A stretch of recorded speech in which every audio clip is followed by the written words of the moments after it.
الرحيم الحمد لله والصلاة والسلام على أشرف الأنبياء والمرسلين سيدنا محمد وعلى آله وصحبه وسلم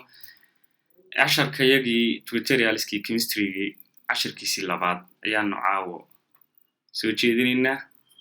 يكون بحي اللغة الصومالية إن سوتشيديني سي اقرأ education program عشر كيجي هراء هذانو كسي تحرعنو وحقو كهلي يونيفرسيغا إنو كوبين الله وحيابو ميدا كوبادو أهماتر ولح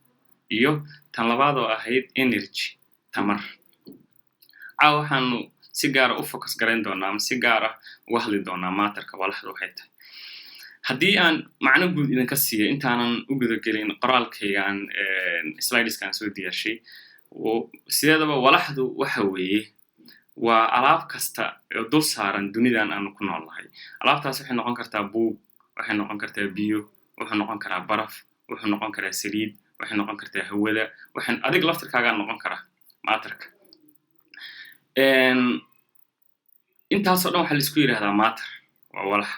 waxay leeyihiin maatarku wuxuu leeyahay oo lagu qeexaa laguna gartaa qaab iyo inuu buuxin karo meel weel maran labadaas ayaa maatarka lagu qeexaa wuxuu leeyahay adke wuxuu leeyahay dareere oo hor Soomaaliga grammarka naxwaha Soomaaliga lagu yiraahdo iyo gas oo hawo ah ama neef saddexdaasi wajiyo kala duwan waxa laga yaabaa mid kamid ah walxaha inuu saddex waji u gudbi karo sida barafka oo kale barafku marka koobaad waa adke wuxuu noqon karaa dareere haddii la kululeeyo haddii la sii kululeeyo wuxuu sii noqon karaa waxa la yiraahdo hawo oo uumi ahaan buu u bixi karaa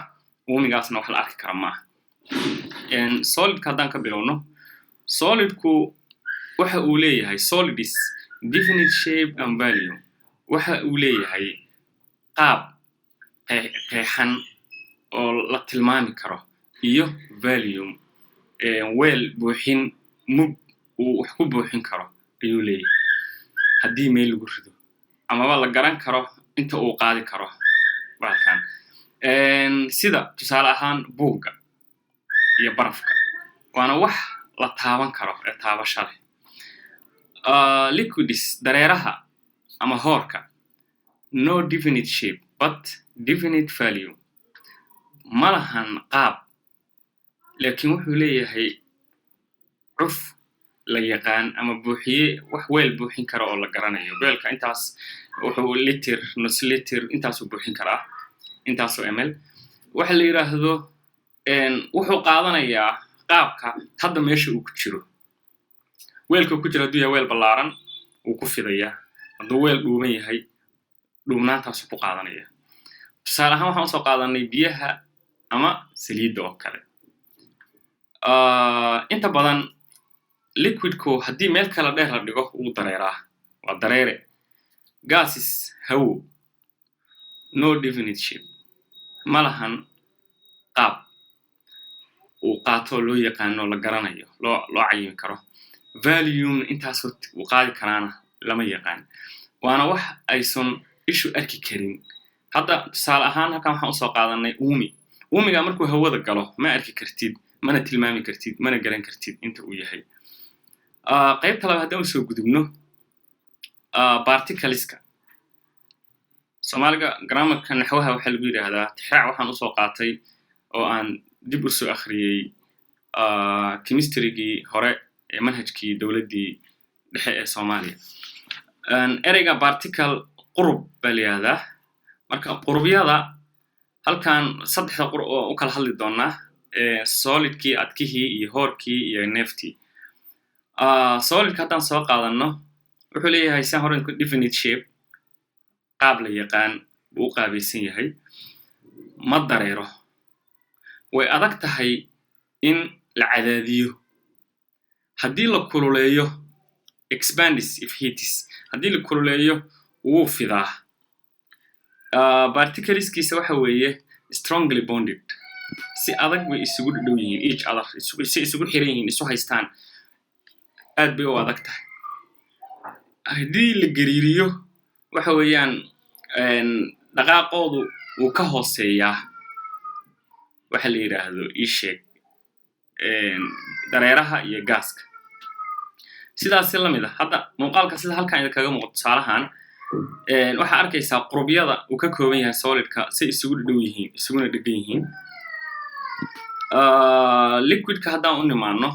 definite shape ma lahan qaab ma lahan la yaqaan hadba weelka uu ku jira qaabkiisu qaadanaya si fudud buu u dareeri karaa can flow to take the shape at the bottom of the container inta badanna bottom containerka salkiisa hoose hadba qaabku yahay ayuu qaadanaya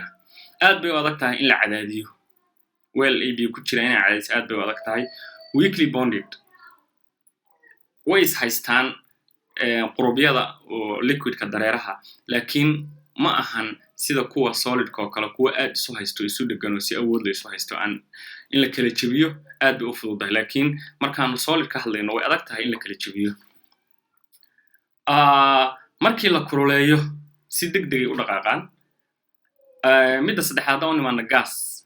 gaasku sifooyinkiisa shape qaab ma leh la yaqaan oo u joogta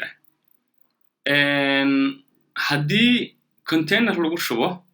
oo ku kala fidaa oo ku kala yaaca midba meel buuada si fudud baa loo cadaadin karaa gaaska oo weel waasacna waa ku shubi kartaa haddaa u baahatina cadaadis inta ku samaysid baad in yar isugu geen kartaa inta badan gaasku si free ah ama xor ah ayuu u socdaa sababtoo ah ma lahan isku xirnaansho ka dhaxeeya waxa la yiraahdo qurubyada gaaska sida halkan hadda idin kaga muuqata midba dhinac uu joogaa wax is haysta ma lahan waxay leeyihiin tamar aad u fara badan aad u badan awoodooda marka la barbar dhigo dareeraha iyo adkaha sidaas la mid ah marka hadaan hal mar dib ugu laabano sida muuqaalka halkan kaga muuqata solidkii waa kana bondiska qurubyada say soo haystaan waa u jeedaa liquidka waa kana qurubyadiisu way isu dhow yihiin laakiin sida awoodda leh oo strongiga ah aad ka awood badan oo ay soo haystaan adkaha oo kala ma ahan sidaas la mid ah hadaan hoos u baxno gaasku waxa weeyaan asaguna isma haysto oo midba meel bay joogtaa sababtoo ah ma xiriirsana bondis xiriir ma lahan sida liquidka iyo solidka oo kale casharkayagii labaad ee maanta intaas ku eegyahay assalaamu calaykum waraxmatullaahi tacaala